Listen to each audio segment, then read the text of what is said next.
I also met this amazing person called Dr. Mario Martinez, who studied centenarians and super centenarians, people that have lived 100 to 110 well, not the ones that aren't so well, but the ones that are still quite well. And he said the number one thing, there's 4 factors, but the number one thing is your belief about aging. Right. Absolutely.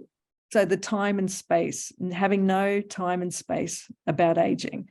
What he means by that is that he'll meet a 103-year-old tending to his garden, and he'll say to him, I can't wait to show you my garden in 3 years.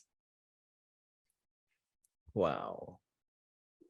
That's one example. And there's other examples too and I can go on and on about this, but it's your belief about how it can be simple things like how you enjoy a cup of tea, for example. Like you really enjoy that moment. You enjoy just waking up and breathing.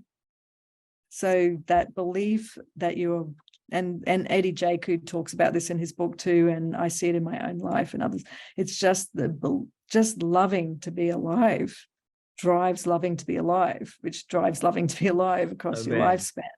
And then that takes out a lot of other things, right? Because then as you feel better, you bring in all these other things which you hear about in the blue zones, you know, around connection and being supported and eating kind of not too much, you know, 80% full, more green vegetables and lean meats than not. It doesn't say about no alcohol or anything. It's more about how you're consuming it, you know, that kind of thing. So all those other factors, of course, are important. But he said it's that belief about aging that really became the number one thing that separated the healthy centenarians from the unhealthy ones.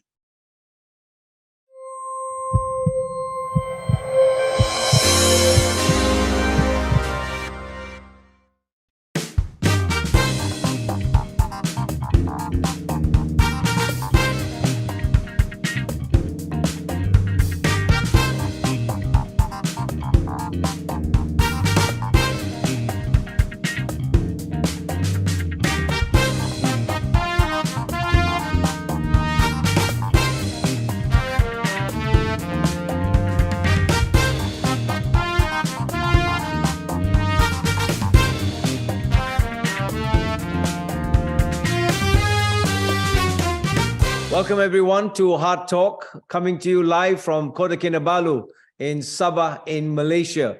Wherever you're from, whichever part of the world, thank you for joining us and we love your company.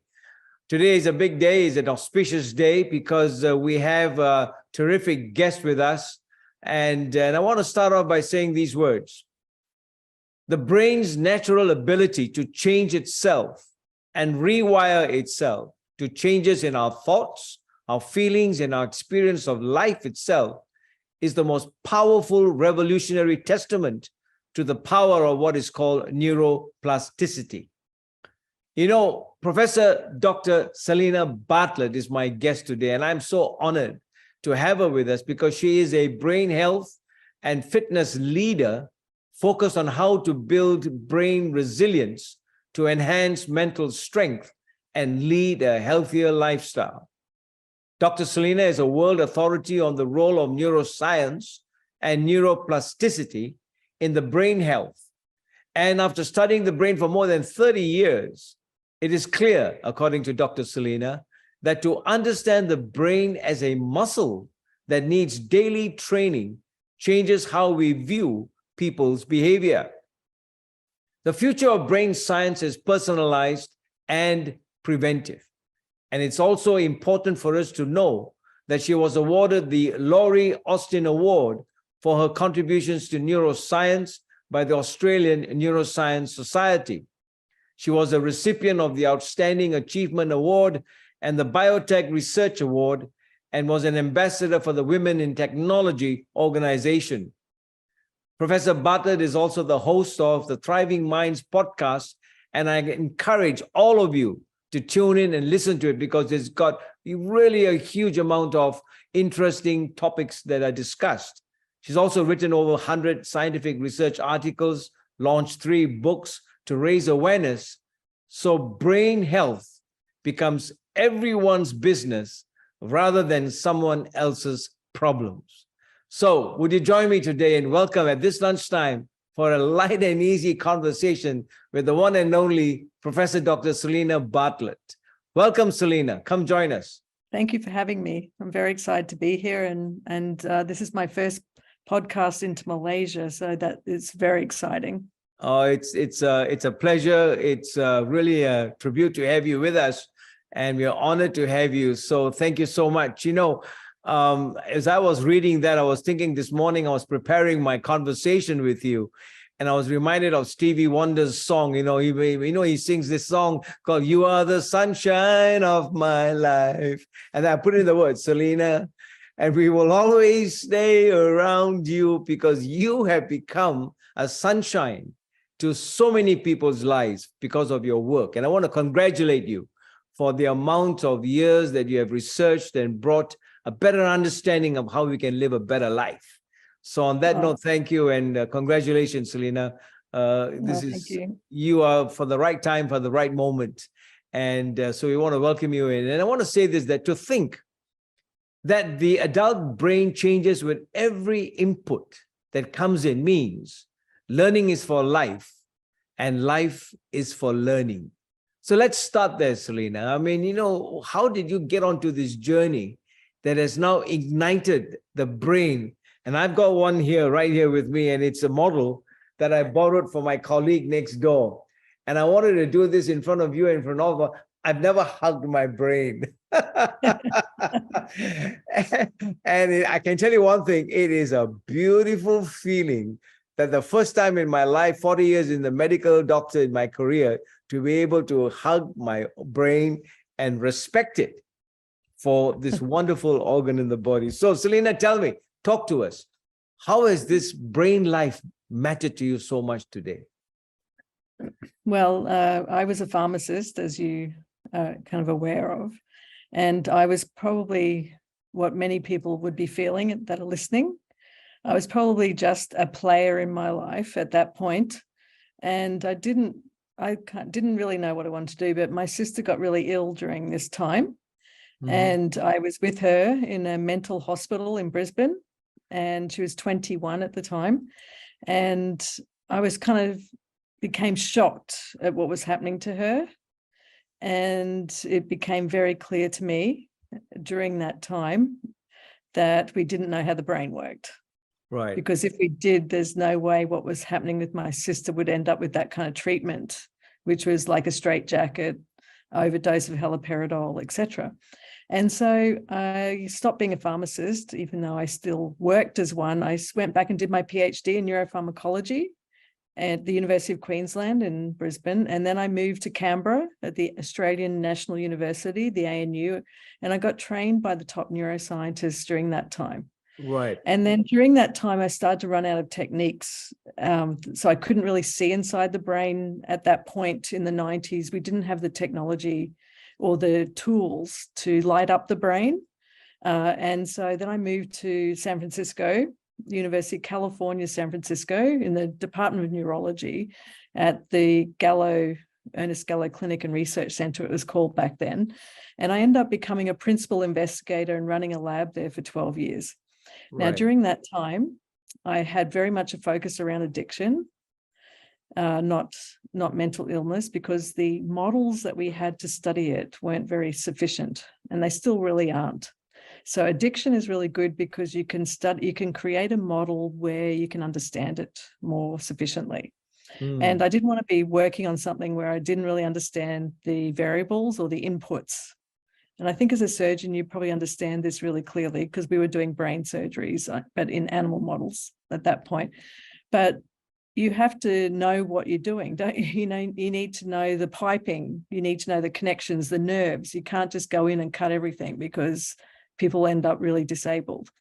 So during that time, I was developing drugs. I was using my pharmacist hat, which served me really well. I ended up getting a lot of NIH funding, and I became really famous for discovering a drug called Champex in Australia, Chantix in the US. I don't know what it's called in Malaysia, but it's a nicotine cessation drug Right, that to helps stop people stop smoking. smoking. Well, my lab discovered that it stops people drinking as Really? well, but not in an animal model, but then we translated that to human clinical studies around the world. And it was during this transition time, which I'm sure we're going to get into, that I discovered neuroplasticity by a woman that set up a lab next to mine. And she's one of the experts that, and you mentioned in the LinkedIn post, Michael Masinich, Right. and he wrote Softwired. Well, his postdoc at the time ended up setting up her lab next to mine at UCSF. And so she's passed me, you know how you have meetings with your colleagues, principal investigator meetings to discuss what you're doing and that kind of thing. And she passed me one day in the corridor and she said to me, Selena, do you really think medications are the solution for everything? And to be quite honest, at that time, I'd spent 20 years at that point of a dedicated effort to getting all the latest techniques, technologies, drugs. I worked with Pfizer and all sorts of different places. And I was really in a tunnel, a belief system, a mindset of my own that I was on the right track. I just needed to dig deeper.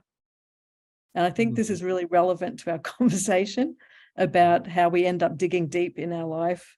Correct. And then the older we get, the deeper we get, because we get harder and harder to change the aperture on the lens is what I like to call it.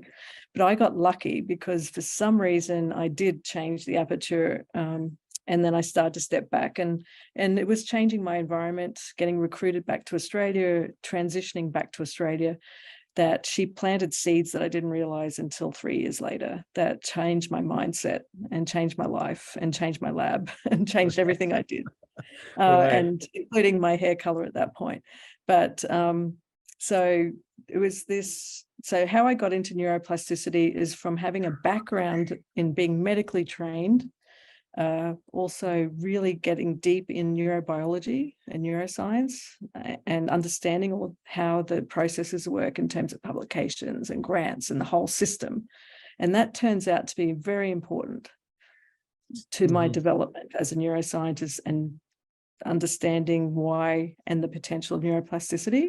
And it's not also a cure-all. It's just another tool in the armory. And I've got even more so into that mindset now because I believe we need a middle way. Because I don't, and you probably see this, people like A and B solutions. Sure. So, but it's not an interweaving of things. Oh, yeah, great. Well, what a journey and what a transition. But while all this is going on, it's like some rewiring taking place at the same time in your brain, right? Yes, because definitely. you were laying down tracks. You went in for one particular field called pharmacy, and then the whole thing and your whole life changed. Yeah, it was slow. 20 years of change, really. But let's talk personally, because I think people can relate to personal stories. Sure. Is that I guess my journey really started personal development before I really understood neuroplasticity and really stepped into applying all those tools. That didn't happen in my life until 2013 when I was 47. But before that, I'd started a self-help like journey, I would call it, in the 90s, because I had imposter syndrome and I didn't think I was smart enough to be working at ANU with the top neuroscientists they were quite world-renowned neuroscientists. So it turns out ANU had some of the top neuroscientists at that time, under the leadership of Steve Redman, and Greg Stewart's still there leading it. And these are very well-known basic neuroscientists. And so it was quite daunting as someone that didn't have any of that real background at all.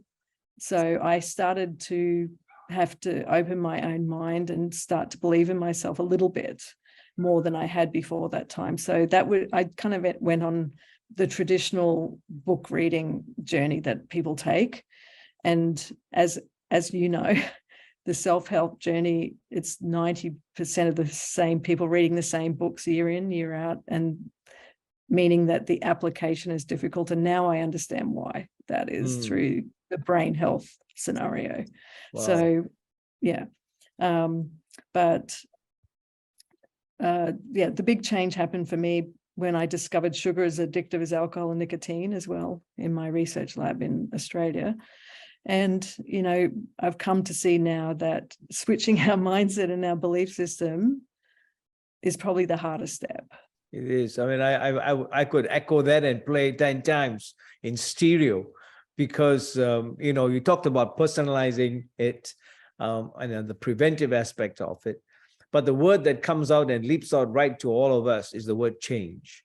My three children are all doctors, and if they ever say anything repetitively over the last 30 years, Dad, you have not changed. So if we can change our brains, which is what you are saying today, how can we choose the direction that we want to go? In other words, that, you know, if we know there's so much going on about getting off track, get on track. So how do we choose the direction? How do we get that brain to change it the way we want it to go, Selena? Well, I think there's lots of issues there, not issues, but questions. So it's really the first, it's really, I think I've come to see it's what I call the 10 seconds. So in 10 seconds, you can actually do something that could fundamentally change your life. Meaning that I'm going to give you 3 examples. 1, immediately tomorrow, you could change your morning routine, and I'll talk to you about why. 2, you could turn the hot shower to cold. And I don't know if that's effective in Malaysia, because I don't know how cold your showers are, but you could do ice, put your hand in ice, for example, just for 10 seconds. Or you could take out one item of something sugary that makes you happy. You could just try reducing that one item.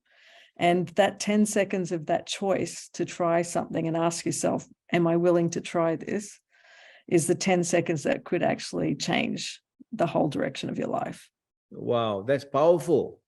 Because it's like, you know, a roadmap that if you can do that, then you can do the rest.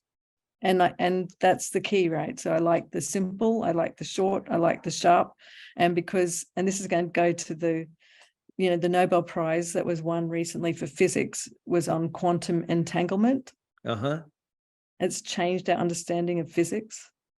Right. So when I say this 10 seconds, what I'm implying is you are energetically changing something for yourself, and you won't recognize and think that that's possible, but that's really what you're doing.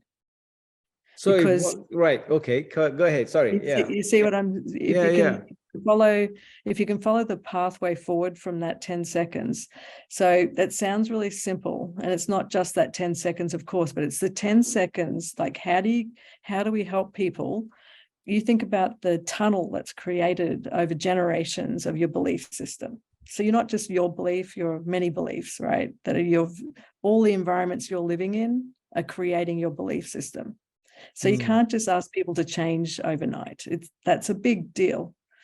But you can ask people to do something simple that we know through scientific methods and brain imaging technology and genomics can set up the change for the pathway forward. Wow. Physically in the brain. So let's think about the brain like a muscle.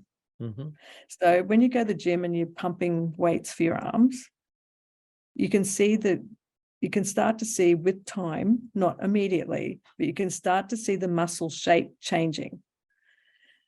Right. But when it comes to the brain, we don't have the same capacity right now, but I believe that's coming. We have the capacity to see it in hospitals using fMRI scans, as you know probably very well. I bet how imaging and technology has completely transformed your own practice as a plastic surgeon. It has definitely made it a lot better than it was even 10 years ago. Yeah, and I see that for all my friends that are doctors. They're using a lot of technology. My sister's a dermatologist. She uses a lot of lasers and a lot of technology now that even each year she's learning new ones. So that's how fast these advances are. So that's coming for the brain. So I could imagine a time where people are in the gym and they'll be looking in the mirror, but they'll be able to see parts of their brain strengthening. That would be like a bionic age, man. When we start turning around and seeing where it's all in. Well, you see it already. So you see it with neurofeedback. You see it with TMS, transmagnetic stimulation. Right. Amazing podcasts I just listened to on the Andrew Huberman podcast from Stanford, where they've got this new technology where they can actually go to one specific area of the prefrontal cortex and manipulate that using TMS that changes someone's belief. Because that's a part of the brain that drives our belief about who we are and our connection to our whole body. Right. So this is advancing really rapidly, but we don't want to wait for that, do we? If I can help your audience who's listening to take the step of maybe switching from hot to cold just for 10 seconds, or in the morning, as soon as they open their eyes, putting their eyes to a panoramic view outside versus onto their phone, that switch is fundamentally changing the way stress is wiring the brain, for example. So there's simple things, but they do drive a lot of long-term consequences when followed up. It's that first step is the hardest, isn't it? Because we don't believe, we don't see it. We don't, that awareness, like how do we help people become aware of just how much potential they have? We can say all these things, just go and do 1, 2, 3, 4, and 5, and people won't get past 1 after day 3 because the brain's heavily hardwired to keep you safe doing the same things you're used to doing. And the older you get, you need to save a lot of energy. So it keeps us stuck there. Right. No, so these little strategies are disrupting that system. Right. So what you're saying is that as simple as it sounds, but the profound magnitude of the result that comes out of it. So if you're talking about, like, for example, just that breathing thing that you're talking about, what are you trying to get to us in a practical way is that is actually happening, a rewiring is going on. And if we do it repetitively, it ends up like a cable that's being formed, like CNN, a cable news kind of a network that gets us on a good track and in the direction we want to go. I mean, that's amazing. Yes. I mean, it's simple, but it's still revolutionary. When who gets up in the morning? I go take to my phone and check my emails and all that. And everyone does. I was. And now, but how do you? Let's say we do it repetitively, and we form the cable, and this is now becoming a new lifestyle of us to get up and have a cold shower. Start with the feet first, I guess, and then from the feet work up, right? How do you sustain it? Well, it starts small. So I recommend pick just one item, whether it's the morning routine or the cold shower, and just pick that item, nothing else, and repeat it every day. That's it. Wow. Until one day you notice that you're not even thinking, it's not a choice. It becomes a lifestyle. Because the brain's powerful, it will automatically do the new thing you're doing, right? Because how'd you learn a language? You kept practicing da, da, da, da, da, da, dad, dad, dad, dad, and then it's dad. Or driving a car is a great one. Thinking about when you first learned to drive a car or ride a bike, think of those first steps. Everyone's going through that first step. Okay. But you just keep going, don't you? Keep going, and next minute you don't remember how you learned to ride a bike or drive a car. It's the same idea.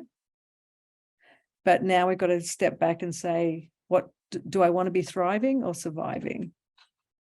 Right. So these little steps of picking just one item, these 10 seconds to freedom, as I like to call it, is you just pick one, not a whole slew of things, not like I'm going to change my whole life. That's it. I'm changing my whole life, because it just won't happen. It happens through the smallest that's why I said it's the tiniest little things that are repeated, because the way these synapses, the things in the brain that drive this, they take, and the older we get, it needs more repetition, because to get them hardwired requires creating new proteins, new mRNA expression, new physical connections, and the repetition drives the production of those things. Fantastic. So that takes time, because you're changing your genome, you know? Yeah. So on that score and on that note, how to handle habits? Say if somebody has bad habits, I've got bad habits and I want to change them to good habits. Where does that change process take place? Because the brain seems to be like a computer now, And the more and more we learn is all about processing. It's all about what has been hardwired, and we want to change it now into the soft part of it, the software part of it. So if someone has got some real bad habits, how can they kind of switch around and change it?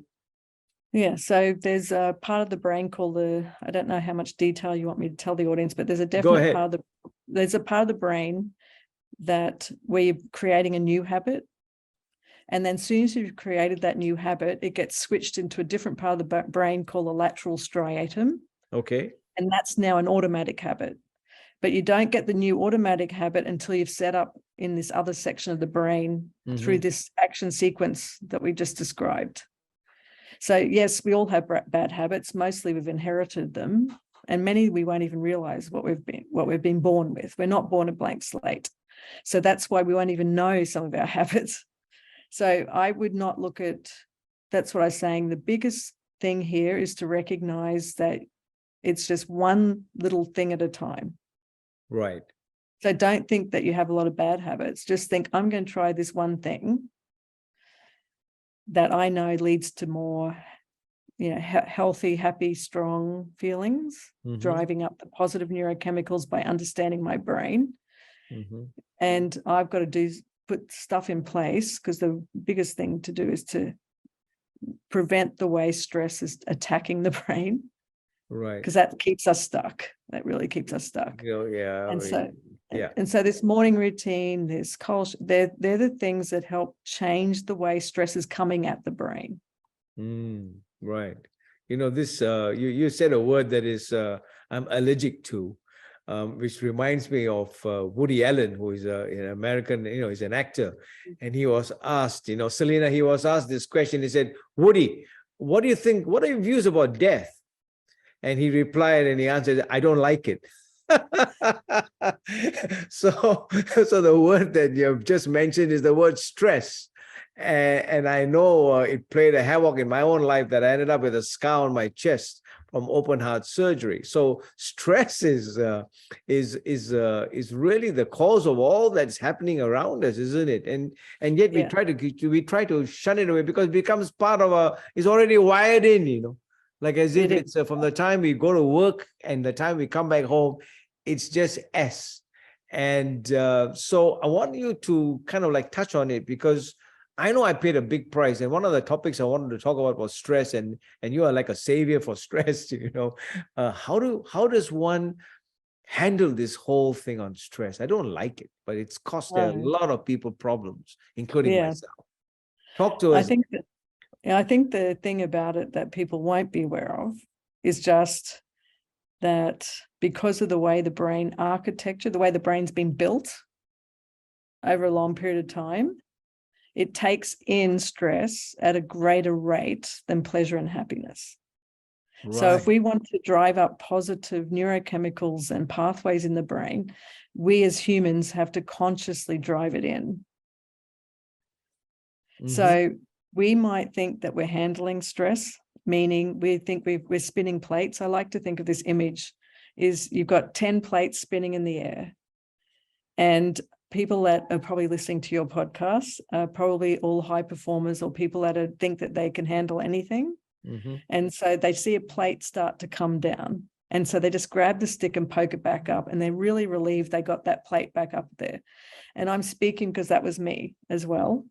And until my plates crashed down completely, and I had my own personal experience of thinking I was Superwoman, and then I wasn't.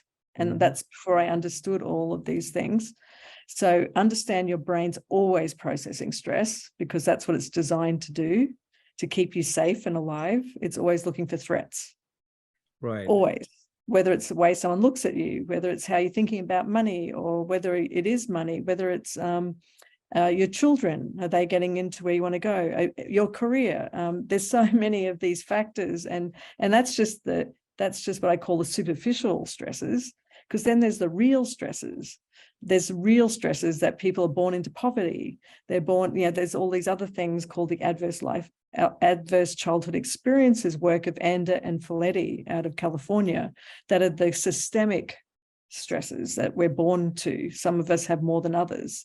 And that gears that experience, both resilience and stress, between the ages of 0 and 18 set up our brain development for how we do handle all of these superficial stresses later in life. So that's a big change, isn't it? Because to know that itself is a bit relieving. Yes, That, exactly. yeah. I think the other thing I've worked out is that even though we don't like this, and these are hard topics sometimes, but everything stays the same in silence. Yeah. So knowledge Right. and education raise all boats. The boats don't come up at once. It's like a tide where one person really gets it and they're out the front and they're like, come join me. And then everyone's still on the beach going, no way, that's garbage. Yeah. I'm not going out there. I'm going to drown. So that's how I see that anyone that's a pioneer, or, for me, I went in at 30 years ago to understand this, and it took me a long time. So it's not surprising that people can't just jump on the boat and go, yes, I want to thrive and be resilient. Because mostly people are still stuck in suffering because we've never shown people how to grab the rope to get on the boat.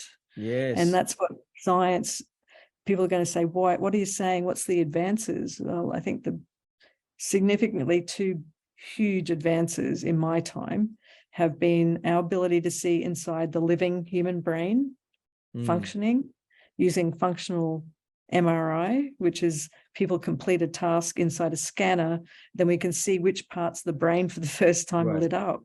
Yeah. So when we talk about this cold shower, this cold thing, we now know it activates and changes the brainstem and the cerebellum, and it activates the analgesia part of the brain, the periaqueductal gray area that makes people feel better. Right. So we can see that. So there's no real subconscious anymore. We can see the subconscious for the first time in history. This is why you're such an evangelist for this, because people who are walking on the streets, and they need to know that when they come home, there is such a thing called the brain, that it's so resourceful that we can turn to it for help and guidance and strength, than fighting the battle every day and coming back exhausted.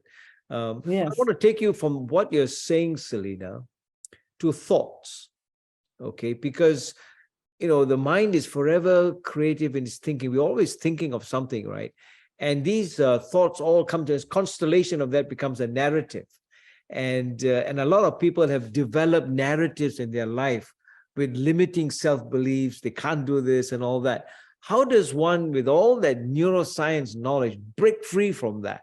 Because I get into this LinkedIn and I see practically every transformational coach is about getting into step, getting unstuck, get on track.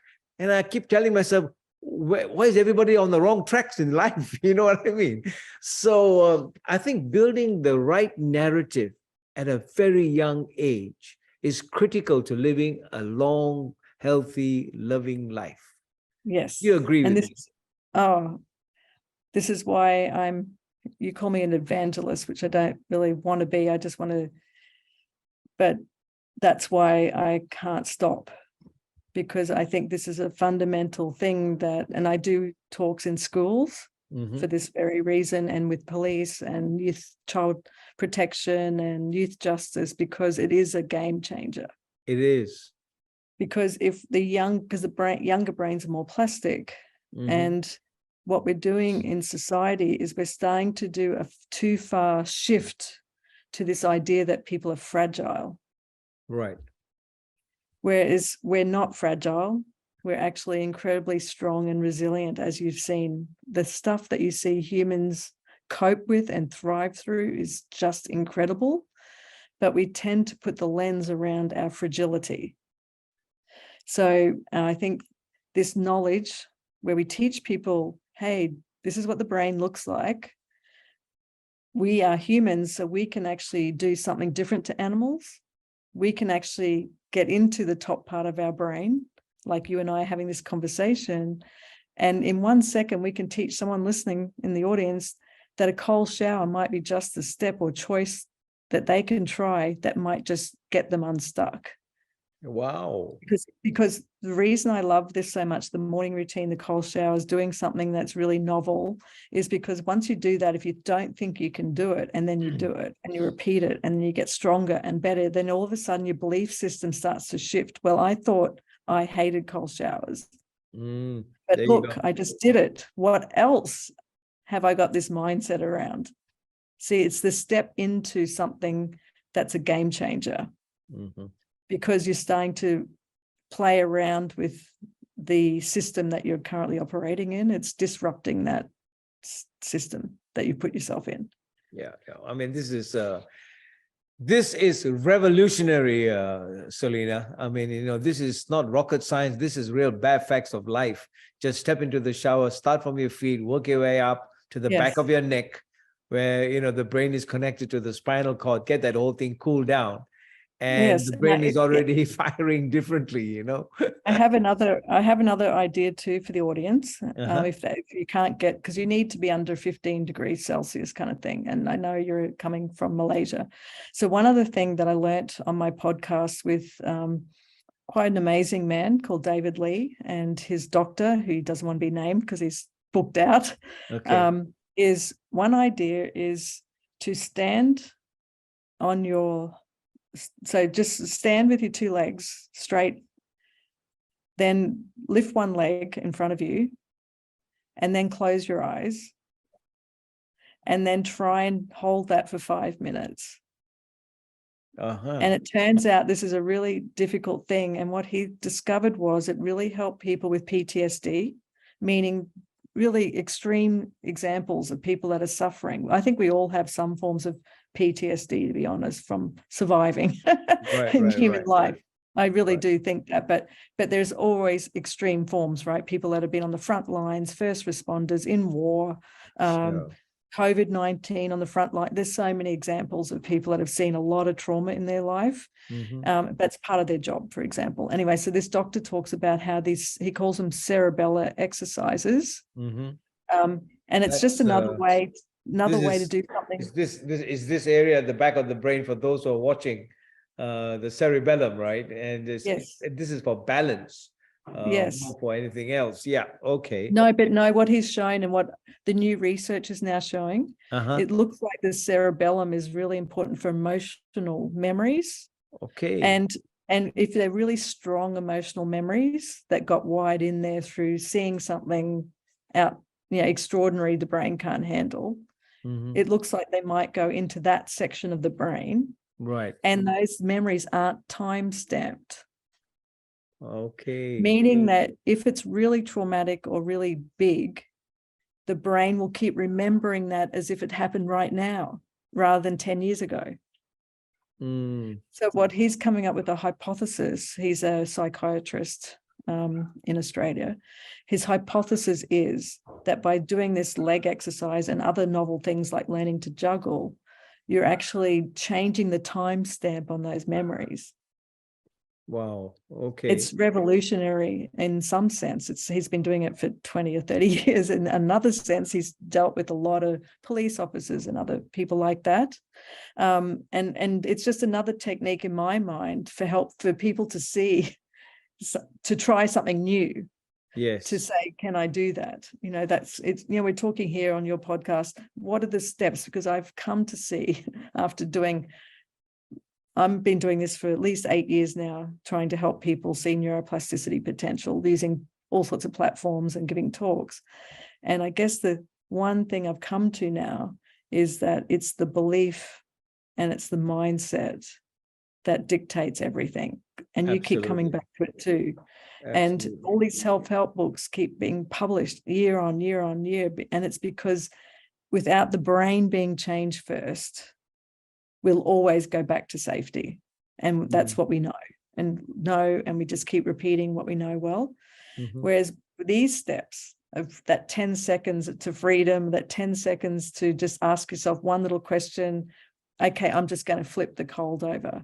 I'm going to flip to cold. I'm going to try this one leg exercise. I'm going to not have that drink just today to see how I feel. It's that 10-second allows the top part of the brain to kick in, the prefrontal cortex. And Wow. it's without us getting to that brain understanding and that health, we won't. That's why we'll keep having coaches and transformation talks and That's right. until 2400. Yeah, I mean, you're right. You're absolutely right. There's so many coaches, you don't know which train to take, and this is so refreshing and so rewarding to listen to this from you. You're a scientist. You're a neuroscientist, and you're giving us day-to-day bubble baths of what we can use to make life so interesting first thing in the morning. But I want to give you something else. I want to take you something else, Selena. Yesterday, I walked into my clinic and I saw something and I flipped on my staff. Where on earth are these trigger points, and how do we just default it and stop it and disrupt it? So I would say leading up to entering the clinic, something had already happened before that. No, So, I was singing. And I was like rock and rolling, coming in, with Selena in my brain. So, And okay, so what did you see? well, I walked in and I saw something like the calendar. I've got my nurses always. I've been trained like that. And the calendar showed October and we are in November. And that means to me that nurse didn't come to the front and check the front counter, because that's the first thing, patients will walk in. But I've been wired like that. I've got a cable news network that has got triggering fires in it. So I tend, but what I'm trying to get is that, metacognition, thinking about what you're thinking. Mhm. Is But there a way that you can't do it in that moment? you can't do it? Absolutely. So The only thing, tell me, let me cut you this, because this is important for all of us. Yeah. Where are these Yeah. trigger points located in the brain? so where the back is, see where your hand at the back is, Yep. and up through that section from your brainstem, the brainstem all the way up through up and before the prefrontal cortex. Oh, all the way up. Yeah, so starting all the way up, same from your spinal cord, Right, all the way up. through the brainstem, through the cerebellum, all the way up. Wow. And because remember, it's not just Mhm. that brain, that you're a whole nervous system. Yeah, So your right. whole body is a nervous system. So you're sensing your environment all the time. So it's not just one part of the brain, it's a whole lot of things. And that's why sight, visual cues are the most powerful. Mhm. It could be a sound too, Mhm. and it can be a smell for some people. And these triggers have been built in over a really long period of time, and we won't even work out where they've all come from necessarily. Some of them could have come from your father or your mother, for example. Yeah, I'm sure. So Yeah. and it could also mean that, and this is another thing I love about this. I just did a great podcast with Tracy Dennis Tawari from New York Uni, who's a professor of anxiety, and she's praising anxiety. And she's saying what you can do is to use it to gather information.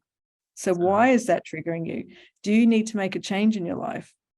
So you're saying it's the calendar and all of this, but sometimes it's really good to use this information to say, that one thing you could say it's the nurse not flipping it. Another side of the information could be that you're predicting the future. And it's like, I don't want to be looking at these calendars anymore. I want to be doing something else. I've been doing this. I'm just putting it out there. Sure, I don't know. But she's saying to use anxiety as your friend, work out what that information's telling you, prepare, and then leverage from that information, and then let go. Wow.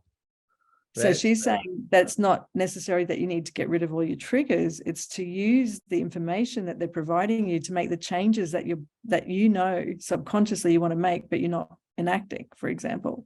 Right. And so what's happening is it's disrupting the pathway that may have been already wired in that way. Yes. Which is a Leverage, default mode, and then disrupting exactly. She's saying 3 L's. Listen to what it's saying, leverage the information, then let it go. Wow. Perfect. And that's not easy to do in those moments, but but we can do it beforehand. You see, we do the preparation. The brain needs a lot of preparation, and it doesn't mean these things are so hardwired. They're not going to go away overnight. Absolutely, but they can come. They can become less powerful, and they can make you become way more aware in your life. In terms of all sorts of things from childhood, from all sorts of things, the way you normally react, you can start to make changes. Yes. And I think the quote that I said to my daughter yesterday in the car, the Einstein quote about repeating things and expecting a different outcome is insanity. Wow. That's right. That's right. Absolutely. It's true, isn't it? I mean, it's But like, we keep doing that, but now that you're willing to ask yourself these questions, you're actually becoming self-aware of the fact that you even stopped and noticed and want to do something different. That's the hardest step, isn't it? Most people just keep doing it and then they'll be dead. Absolutely. I mean, it's like Walking Dead, you just Selena, while you're still at it, let me just very quickly bring you on to the point of, these are trigger points. And I think frustration is the biggest bullet, because when things happen always in the same mode, you tend to give up easily. People who get frustrated, like making mistakes, they keep on doing it at the same time. And you can be self-defeating and self-quitting, quitting quietly. And giving up. And I think it's important that the brain, how does the brain handle of getting mistakes and getting up again and keep on going on? You know what I mean? Where does the rewiring take place? So the key here is your brain always wants to move to the least resistance. There you are. Always, because Always. it needs, just from a physical standpoint, the brain across our lifespan needs a lot of blood and oxygen. A lot. So as we get older, then it might need it for digestion or other things. So it will drive you to do the thing that's the easiest, because it saves the brain a lot of oxygen. Right. You feel like telling your brain, why do you do this to us? Well, it's smart. It's very clever. Doesn't mean it's not serving us. It's serving itself. So it's really good at doing that. It's really good at keeping you safe and alive. It's also very good at saving energy. It's a physical dynamic organ. It's not there to make you super powerful unless you drive it. That's what we talk about all the time, right? Becoming the boss of our brain, driving it for its capacity of neuroplasticity. But it won't just happen, will it? It's these simple little things that drive the changes, and it needs quite a lot more than you think it does. And especially as we get older. As we get older, it needs more, not less. And what people tend to do at 60, 70, and 80 is they start taking things out of their life rather than bringing more in. Right. Now this is mind blowing. This is revolutionary. And I mean, that's why I say in the beginning, there's no stopping of learning, because the more and it's never too late. It's never too late. Thank you. Never. So no, there's a guy that's there's the Iron Nun, for example. I don't know if anyone's heard about the Iron Nun, who's done 45 triathlons. She's now 93 running. She's like, was it on a Nike ad at 86? Really? For her athleticism. And then there's a guy that's 88, and he was a dentist in England, and he hated his decrepit old body at that point. So he started weightlifting. And he ended up becoming the world champion at 200 meters sprint at 8:93. He's no longer with us. There's also Eddie Jaku, who wrote the book, The Happiest Man on Earth. And he survived the Holocaust concentration camps. And his book just got released when he was 100. Wow. And he's now, he passed away, but he lived to 100. He survived 4 years of being in the concentration camp. And in this beautiful audio book, I highly recommend it. He ended up living in Sydney, actually. But he describes what it takes to be the happiest man on earth. Wow. And so he's someone that went through severe adversity and then moved to a new country, all sorts of things. And he describes this idea of developing skills, making the choice that happiness is a choice. Yes. In no matter which situation you're in. And I think the biggest message that I got out of his book that I loved, which is why I love your podcast, and I love podcasts, and is being kind.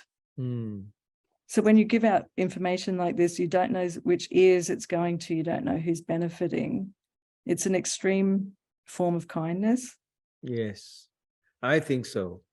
I mean, there's no measure to it, because someone out there is listening to you right now and probably standing on one foot, Yeah. Well, I know someone, I also bring people onto my podcast that actually reached out to me from listening to the podcast.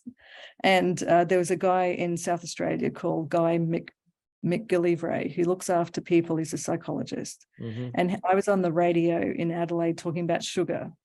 And the guy interviewing me, the interviewer, thought it was all garbage.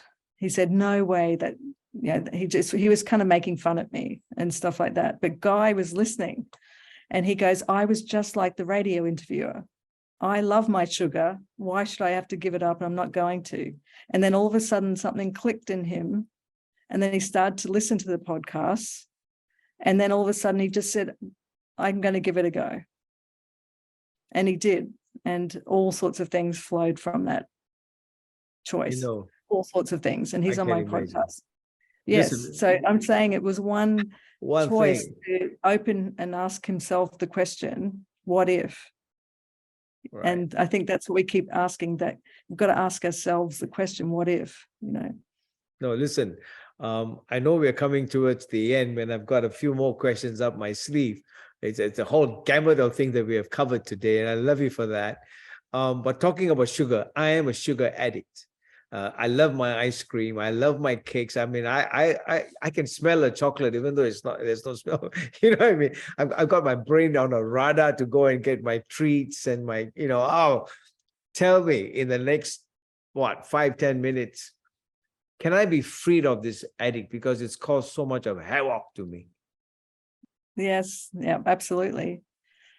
I was like you, but that's driven all by stress. So there's two things. I don't like the word. It's just we've got to talk about the brain, because stress and reward are wired together in the brain, because the brain hates too much stress, so it drives our brain to seek rewards.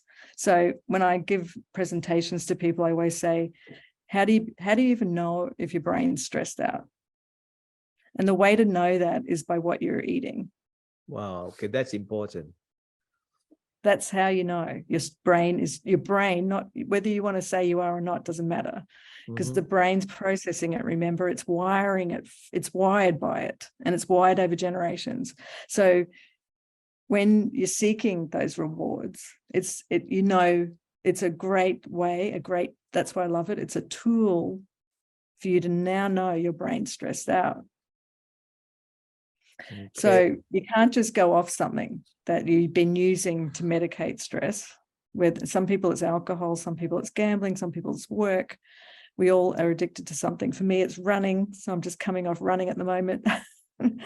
But if we don't, so I came off sugar slowly, because that was my go-to when I was running a big lab and raising a family. It would be, the vending machine, the glass of wine for dinner, 2 glasses of wine, then wanting chocolate after dinner, you name it. That's what I was doing. And for me, when I got the recognition through my research showing sugar activates the same parts of the brain that alcohol and nicotine do, and changes the physical structure of the brain the same way, then I had to start taking out one at a time. But then I knew I had to put something else in. Right. Because stress isn't going away, is it? Okay. Stress is always going to be there. Aging's stressful, to be honest. Right. So what do we do instead? So you have to build in other things that the brain, because the brain doesn't care where you get the reward from to mitigate the stress. So you can use the power of the brain to drive your brain to pick healthier things, for example. So one example would be raw nuts, not roasted and salted. But for me, I turned to raw cashews and almonds for a while, and I still do that. Okay.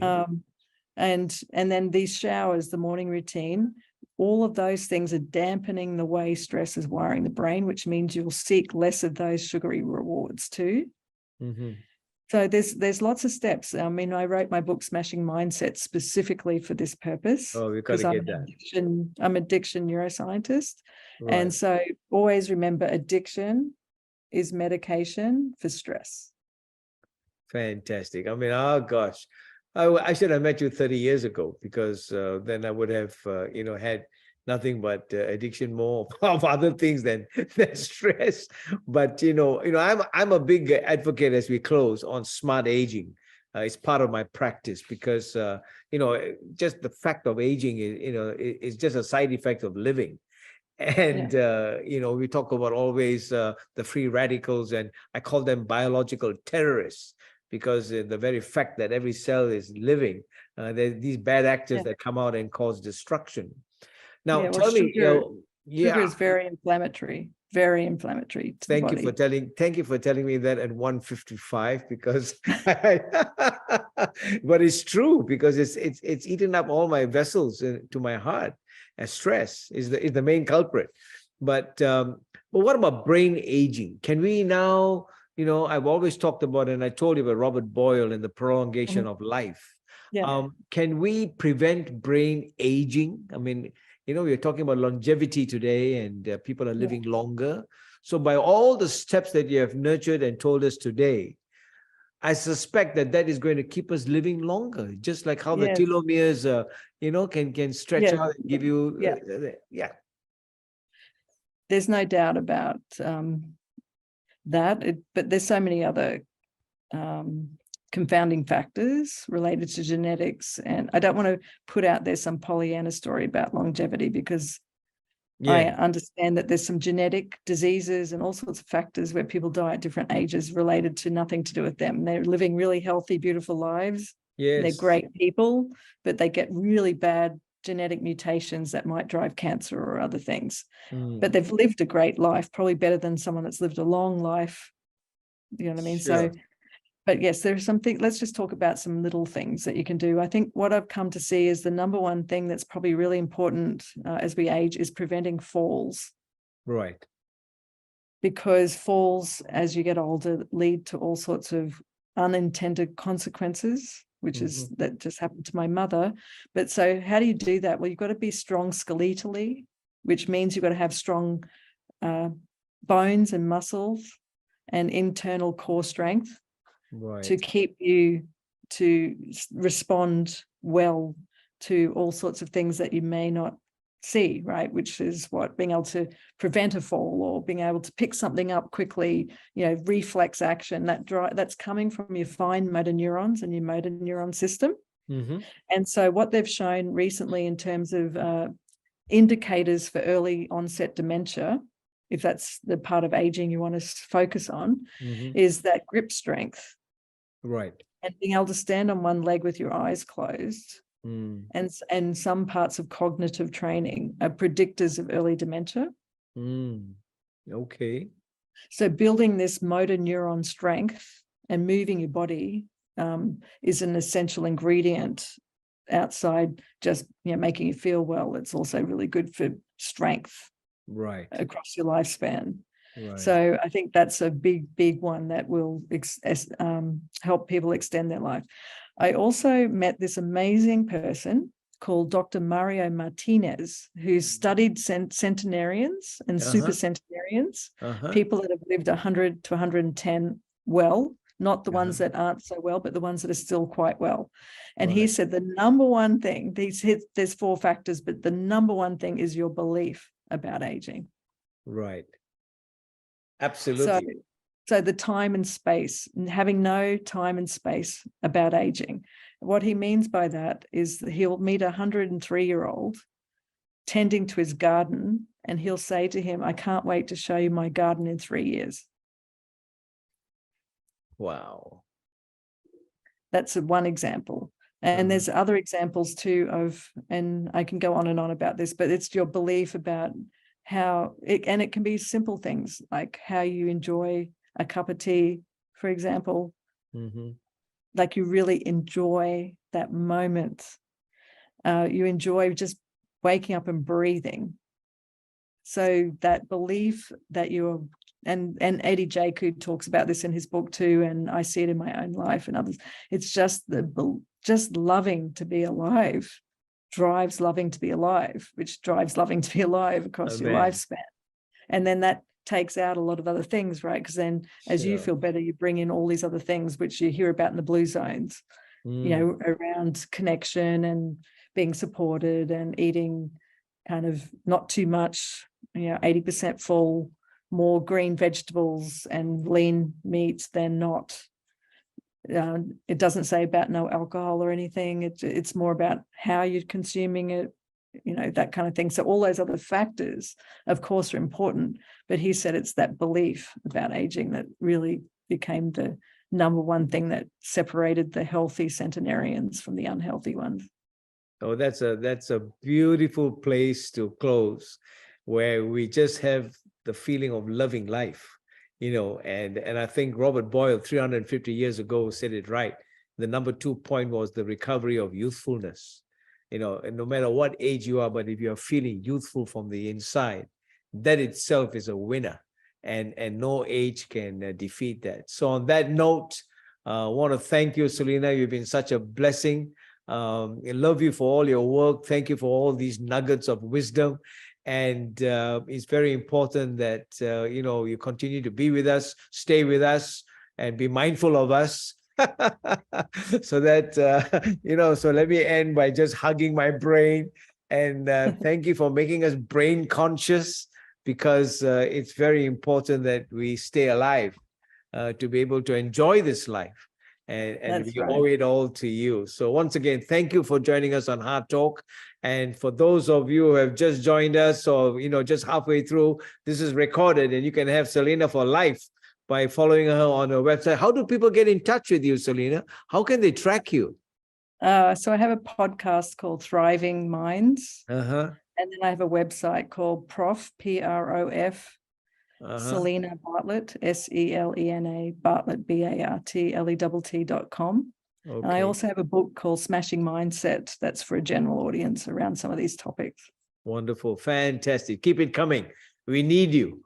And I think it's very important. And for those of us, once again, be reminded, on November the 16th, which is a Wednesday at 7 p.m., we have Selena. She will be delivering what's called the Mind Manifest Plenary Lecture Series, number 3. And it's going to be beautiful, because it's all about the brain rewiring revolution and how to stay young at heart. And so on that note, from Selena and from all of us, from Mary, our producer, and Heidi, our co-producer, we want to thank you for joining us on this podcast. It's about the brain, it's about you, and most important of all, it's about life. So once again, we'll talk soon. Bye for now.